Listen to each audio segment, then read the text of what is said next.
Okay, yes, we are bored. We're all bored now. But has it ever occurred to you, Wally, that the process that creates this boredom that we see in the world now may very well be a self-perpetuating, unconscious form of brainwashing created by a world totalitarian government based on money, and that all of this is much more dangerous than one thinks? And it's not just a question of individual survival, Wally, but that somebody who's bored is asleep, and somebody who's asleep will not say no?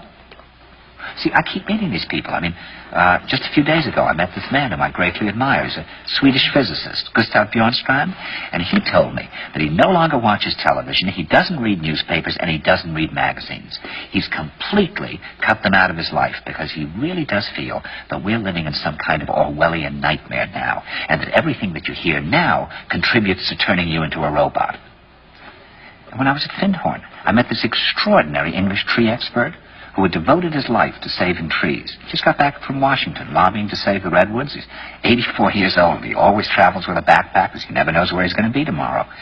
And when I met him at Findhorn, he said to me, "Where are you from?" And I said, "New York." He said, "New York, yes, that's a very interesting place. Do you know a lot of New Yorkers who keep talking about the fact that they want to leave but never do?" And I said, "Oh, yes." And he said, "Why do you think they don't leave?" I gave him different banal theories. He said, "Oh, I don't think it's that way at all." He said, "I think that New York is the new model for the new concentration camp, where the camp has been built by the inmates themselves, and the inmates are the guards, and they have this pride in this thing they've built. They've built their own prison, and so they exist in a state of schizophrenia, where they are both guards and prisoners, and as a result, they no longer have, having been lobotomized, the capacity to leave the prison they've made, or to even see it as a prison."